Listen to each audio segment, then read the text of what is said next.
शेफाली जरीवाला, जी हाँ, हम सभी को अलविदा तो कर गई, लेकिन हम सभी के लिए एक बहुत बड़ा सवाल छोड़ गई कि ज़िंदगी जो है वो कितनी ज़्यादा अनप्रेडिक्टेबल है। इतनी फिट दिखने वाली, अपनी फिटनेस की वजह से जाने जाने वाली, या कह लो फिटनेस सेंसेशन लोग उन्हें कहते थे, इतनी हेल्दी, वर्कआउट करते थे, हर बार हमें स्पॉट की जाती थी और हमेशा एक ही चेहरे पे उनके ग्लो, चेहरे पे एक मुस्कान। लेकिन 42 साल की उम्र में उनका चले जाना बहुत शॉकिंग था।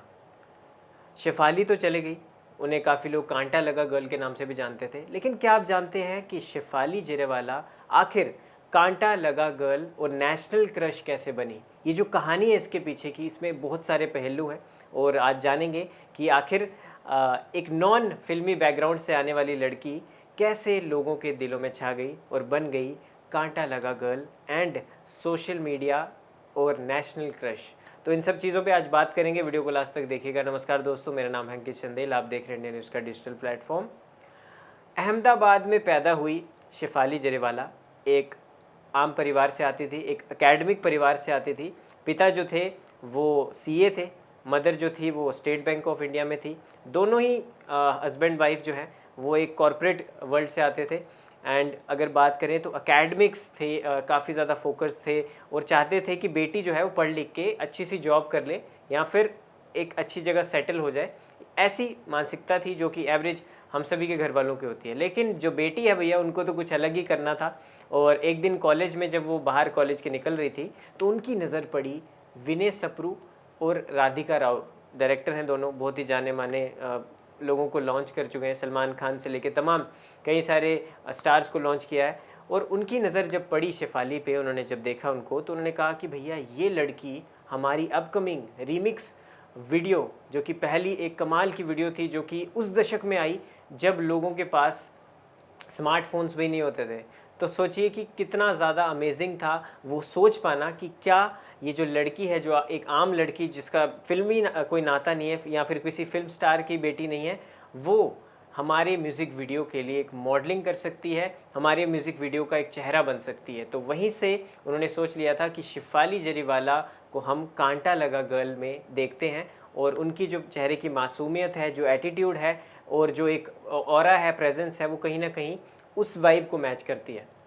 तो अब आते हैं भैया कि शेफाली जरीवाला पे। तो जब राधिका राव और हमारे विनय सप्रू जी ने अप्रोच किया, ऑफ़र दिया शेफाली को, तो शेफाली पहुंच गई अपनी माता जी के पास, अपनी मदर के पास और बोला कि ऐसे ऐसे करके मुझे म्यूज़िक वीडियो का एक ऑफ़र आया और बॉलीवुड का ये प्रोजेक्ट है, तो क्या करूँ। अब माता जी को तो जैसे तैसे मना लिया, लेकिन पिताजी थे बड़े स्ट्रिक्ट और वो नहीं चाहते थे कि बेटी फिल्मी दुनिया से जुड़े, क्योंकि ऑलरेडी बॉलीवुड से जुड़े, फिल्मी दुनिया से जुड़े काफ़ी सारे कह सकते हैं ना इमेज जो ख़राब थी और थोड़ा बहुत उस तरह का माहौल उस समय बना था। तो पिता नहीं चाहते थे कि बेटी जो है ये सारी चीज़ों में जाए, बल्कि पढ़ाई लिखाई करे और अपनी इंजीनियरिंग कंप्लीट करे। तो पिता को मदर ने मना तो लिया कि बेटी करना चाहती है कुछ अलग, कुछ डिफरेंट, अपना आगे बढ़ना चाहती है फ्यूचर में। पिता ने एक शर्त रख दी कि भैया ठीक है, आप अपना म्यूज़िक वीडियो बॉलीवुड में या जो भी आपका प्रोजेक्ट है, जो भी आपको ऑफ़र है, आप कर लो, लेकिन आपको मेरी एक शर्त माननी पड़ेगी। अब वो शर्त क्या थी? वो शर्त थी कि भैया अगर आपको ये म्यूज़िक वीडियो करनी है तो आपको अपनी पढ़ाई भी पूरी करनी पड़ेगी। तो इस चीज़ पे एग्री होते हुए शेफाली जरीवाला ने वो ऑफ़र एक्सेप्ट किया और जैसे उनकी म्यूज़िक वीडियो रिलीज़ हुई, काफ़ी ज़्यादा प्यार मिला, फेम मिला और ट्रोलिंग भी बेशक हुई, क्योंकि उस समय सोशल मीडिया तो नहीं होता था। तो ट्रोलिंग जो है वो काफ़ी ज़्यादा एडवांस लेवल पे होती थी। लोग कुछ कमेंट कर देते थे, लोग कह देते थे कि टैटू जो है उस ज़माने में बहुत ऐसा लगता था कि टैटू वाले जो लोग होते हैं वो बिगड़े हुए होते हैं। तो इस टाइप के कमेंट्स या ऐसे कमेंट पास होते थे, लेकिन उससे शेफाली टूटी नहीं, बल्कि और ज़्यादा उनको फेम मिला और छोटी उम्र में एक ग्लोबल स्टार बन गई और ख़ासकर इंडिया में तो नेशनल क्रश बन गई। और सब लोग कांटा लगा की वजह, जो कांटा लगा गर्ल जो है, इसका टाइटल उन्होंने शेफाली को दे दिया। तो उसके बाद क्या था, फेमस होना तो लाजमी था और उसके बाद परिवार वाले, रिश्तेदार, सब लोगों को पता चल गया कि हमारे परिवार में पहला ऐसा बच्चा निकला है जिसने परिवार के लीग से हटके कुछ अलग काम किया है। इसके बाद अगर मैं बात करूं तो शेफाली ने अपने पिता को दिया हुआ वादा, अपने पिता की शर्त जो उन्होंने रखी थी पिताजी के सामने, तो वो उन्होंने पूरा किया अपना वादा। 4 साल अपनी पढ़ाई पूरी की और कंप्यूटर इंजीनियरिंग में उन्होंने अपना पूरा बैचलरेट है जो वो पूरा किया और बैचलर डिग्री अपनी पूरी की।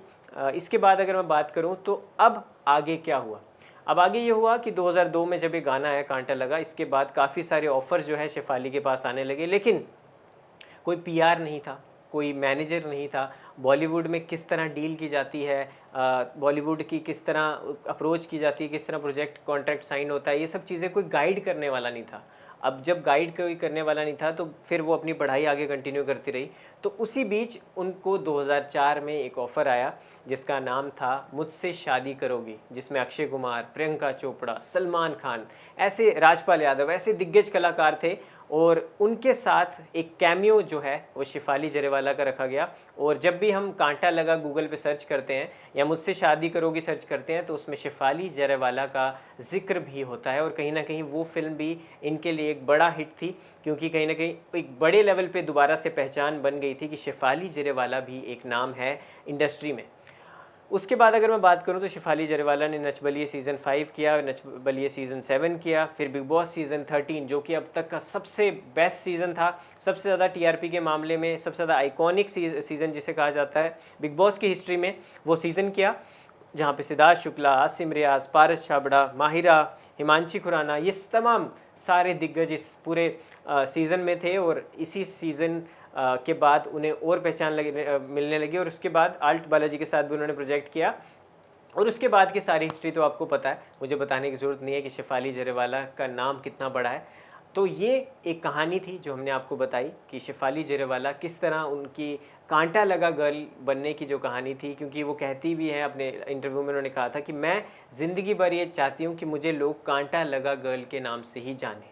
तो ये कहानी थी, किस्सा था कि आखिर शेफाली जरेवाला कांटा लगा गर्ल कैसे बनी। तो ये किस्सा अगर आपको मालूम था तो हमें ज़रूर बताएं, नहीं मालूम था तो और मैंने आपको बताया तो ये भी आप बताइएगा आपको ये किस्सा सुन के कैसे लगा।